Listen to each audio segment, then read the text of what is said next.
friends, Assalamu alaikum and a very good day to everyone. Hope you all are doing great. May Allah Pak save us all from bad deeds and evil eyes. Ameen. Welcome back to my channel The Complete Entertainment. तो दोस्तों माशाल्लाह से रमज़ान ईद गुजारने के बाद अब वक्त आ गया है बकरा ईद का। रमज़ान ईद की तरह आप लोगों की बकरा ईद भी अल्हम्दुलिल्लाह मैं दुआ करती हूँ अल्लाह पाक से कि बहुत अच्छी गुजरे। और बकरा ईद की तैयारियाँ तो अब हर जगह शुरू हो गई होंगी, लोगों ने बकरे वगैरह खरीदना शुरू कर दिए होंगे, कपड़ों की शॉपिंग वगैरह चल रही होंगी। ऑल्दो मैं देख रही हूँ कि आजकल पाकिस्तान में गर्मी बहुत है, पाकिस्तान में क्या दुबई में भी गर्मी बहुत है। ऑलमोस्ट टेम्परेचर जो है वो 50 डिग्रीज़ को टच कर रहा है। यहाँ पे भी बहुत ज़्यादा गर्म हवाएं चल रही हैं और बहुत शदीद गर्मी हो चुकी है।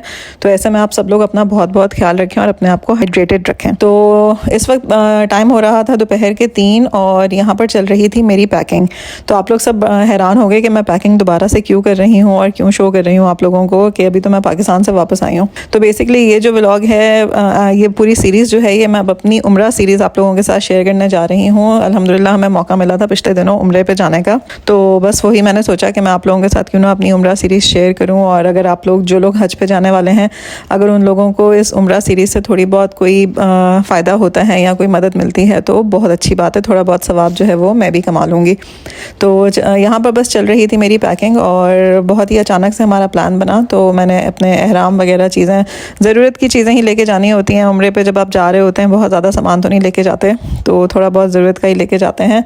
अबाए वगैरह होते हैं, आपके एहराम होते हैं, आपकी ज़रूरत की चीज़ें होती हैं। तो बस यहाँ पे चल रही थी मेरी पैकिंग और आज रात की ही हमारी फ़्लाइट है, तो बस अभी दिन का टाइम है तो मैं बस अपनी पैकिंग कर रही हूँ। फिर मेरे हस्बैंड जब ऑफिस से आ जाएंगे तो उसके बाद हम लोगों ने गुस्ल वगैरह लेना है और गुस्ल लेके हम लोगों ने एहराम की हालत में आ जाना है। 2 नफल हम पढ़ेंगे सुन्नतुल एहराम के और उसके बाद फिर रात को 9 बजे हम जो है वो एयरपोर्ट के लिए निकल जाएंगे। तो यहाँ पे बज रहे थे तकरीबन शाम के 7:30 और हमारी टैक्सी आ गई थी। तो बस अब हम लोगों ने निकलना था एयरपोर्ट के लिए। तो मेरे बच्चे और मेरे हस्बैंड जो हैं वो सामान वगैरह रख रहे हैं टैक्सी में, मैं घर लॉक कर रही हूँ और उसके बाद बस हम इंशाल्लाह एयरपोर्ट के लिए चले जाएंगे और फिर हम अपना चेक इन वगैरह करवाएंगे। काफ़ी लेट हो गया था, सोचा हमने यही था कि हम जल्दी निकल जाएंगे, 7 o'clock तक हमें निकल जाना चाहिए, बट बस निकलते निकलते काफ़ी लेट हो गया हमें।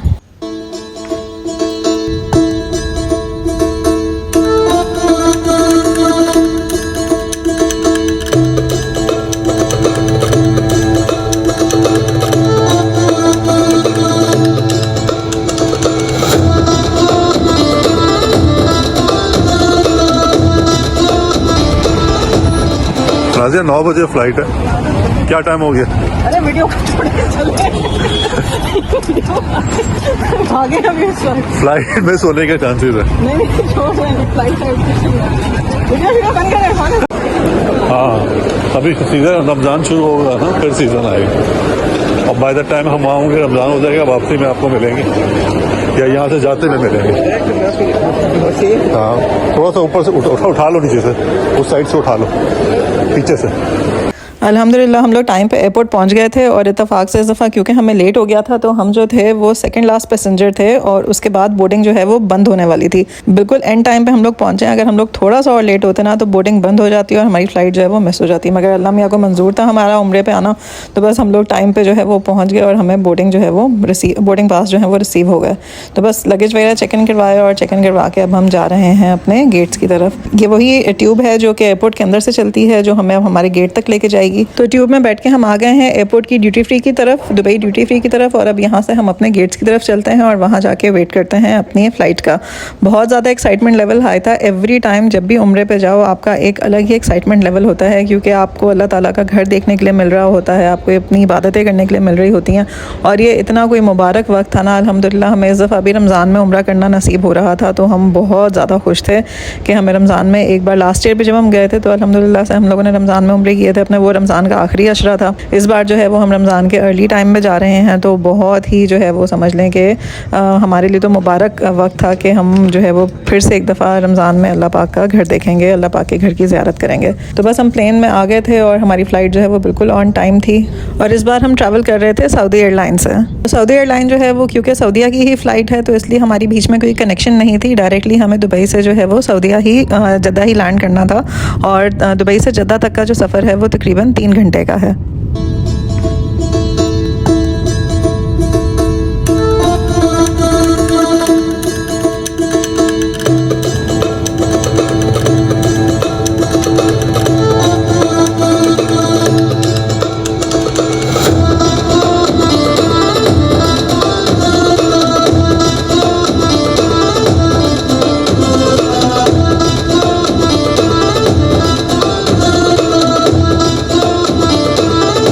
तो जी अल्हम्दुलिल्लाह हम लोगों ने खैर खैरियत से जद्दा में लैंड कर लिया था। और जद्दा से कुछ पहले जो है तकरीबन हाफ एन आवर पहले जो है वो मीकात के ऊपर से जब गुजरते हैं तो उस वक्त कैप्टन की अनाउंसमेंट्स होती हैं कि जो उम्रा करने लोग जा रहे हैं वो लोग अपनी नीयत बांध लें उम्रे की। तो बस हम लोगों ने भी जो है वो उम्रे की नीयत बांध ली थी। तो अब हम लोगों ने खैर खैरियत से जद्दा में लैंड कर लिया है और अब हम यहाँ से जो है वो बस में बैठ के एयरपोर्ट तक जाएंगे और उसके बाद फिर एयरपोर्ट से आगे का सफ़र शुरू करते हैं।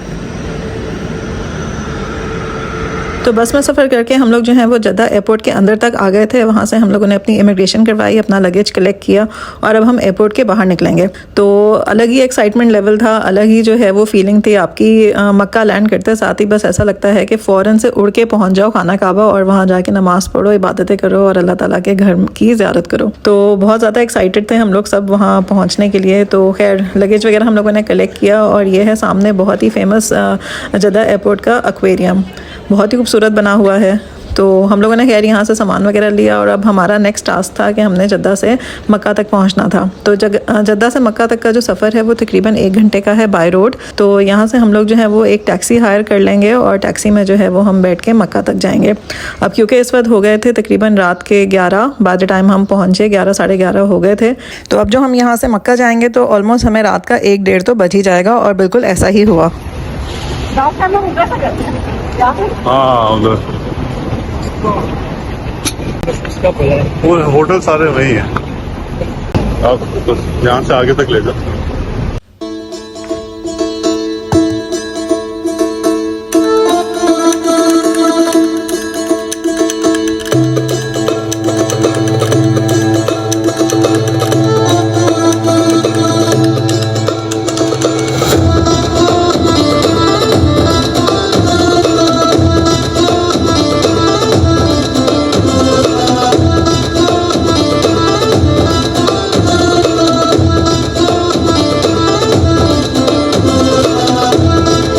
तो अल्हम्दुलिल्लाह से माशाल्लाह से हम लोग मक्का पहुंच गए हैं खैर खैरियत से। और वही वाली बात, इस वक्त तकरीबन रात का 1:30-1:40 हो रहा था जब बाय द टाइम हम लोगों ने हम यहाँ पे पहुंचे। और बस अब हमारा सामान जो है वो टैक्सी में से निकल रहा है। हम लोग होटल के अंदर चेक इन करेंगे और यहाँ की रौनकें देखिए कितना ऐसा लग रहा है कि जैसे बिल्कुल ईद का सा समा चल रहा है। यहाँ पे इतना रश, इतने लोग हरम की तरफ आना जाना, गाड़ियाँ आ रही हैं, सारी दुकानें खुली हुई हैं, खाने पीने की, शॉपिंग की, लोग जानेमाज़ ख़रीद रहे हैं, लोग खा पी रहे हैं। हर तरफ जो है वो एक चहल पहल, एक ऐसा ईद जैसा जो है वो माहौल बना हुआ था कि रौनक ही रौनक लग रही थी। तो यहाँ पर हम आ गए थे अपने होटल में हम लोगों ने अपना सामान रखा। सामान रखने के बाद ही हमारा पहला काम जो था वो था उम्रा करना। तो बस हम लोगों ने चेक इन किया होटल में, सामान रखने के बाद हम लोग हरम की तरफ चले गए। और वाकई में ये चीज़ सिर्फ आपको मक्का में मिलेगी और आपको पूरी दुनिया में ये चीज़ कहीं नहीं मिलेगी कि लोग साथ साथ अपनी इबादतें भी कर रहे हैं और साथ साथ जो है वो वहाँ की वाइब्स को एंजॉय भी कर रहे हैं।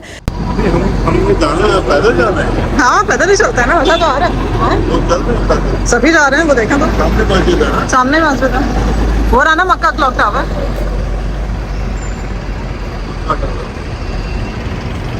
तो सारी आयतें सूरतें जो है ना वो इसी के अंदर है मोबाइल में।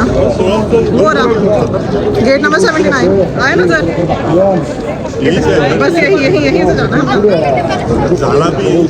है। तो यहाँ पर हम पहुँच गए थे मस्जिद हराम के गेट नंबर 79 पे। और गेट नंबर 79 से ही जो है वो आप अंदर खाना काबा की तरफ जाते हैं। तो बहुत ज़्यादा दिल की धड़कनें जो है वो इस वक्त तेज़ हो रही थी और बस दिल कर रहा था कि जल्दी से खाना काबा सामने आए और हम जाके अपनी दुआएं मांगें। तो यहाँ पे अल्हम्दुलिल्लाह हमें जो है वो जगह मिल गई थी। इतना रश लगा हुआ था कि इन्होंने ज़्यादातर रास्ते जो हैं वो ब्लॉक किए हुए थे कि दूसरी तरफ से सब लोगों को घूम के जाना पड़ रहा था। मगर अल्हम्दुलिल्लाह बस जब अल्लाह रास्ते बनाता है तो फिर आप पहुँच ही जाते हैं अपनी इबादतें करने के लिए। तो बस हम लोगों को भी सहन में आने का मौका मिल गया और हम लोग जो है वो सीढ़ियाँ नीचे उतर के अब जो है वो खाना काबा की तरफ जा रहे हैं। तो इंशाल्लाह आप लोगों को भी मैं खाना काबा की ज़ियारत करवाती हूँ। आप लोग भी अपनी दुआएं मांगिए और मेरे लिए भी दुआएं कीजिए। तो जैसे ही खाना काबा सामने आया मेरे ब्रेन में से सब कुछ जो है वो वॉश आउट हो गया। जो मैं सोच के आई हुई थी दिमाग में कि मैंने ये मांगना है, कुछ समझ नहीं आया कि मैंने क्या दुआ मांगनी है। वही वाली बात कि बस आप खाना काबा को जब फर्स्ट टाइम देखते हैं तो आप बस उसको देखते ही रह जाते हैं और सारी चीज़ें आपके दिमाग से निकल जाती हैं कि आपने क्या दुआ मांगनी है क्या नहीं। तो बस यहाँ पर हम लोगों ने जो है वो फिर फिर अपना उम्रा स्टार्ट किया, अपना तवाफ़ स्टार्ट किया और इंशाल्लाह बस ये तवाफ़ करते हैं और तवाफ़ करने के बाद फिर जो है वो मैं आपसे मिलती हूँ। यहाँ पे बिल्कुल फीलिंग्स आपकी स्पीचलेस होते हैं, आप बिल्कुल आपको ना समझ आती है आपने क्या कहना है क्या नहीं, बस आप अल्लाह ताला से जो है वो अपनी दुआएं मांग रहे होते हैं और अपनी माफ़ियाँ मांग रहे होते हैं बस।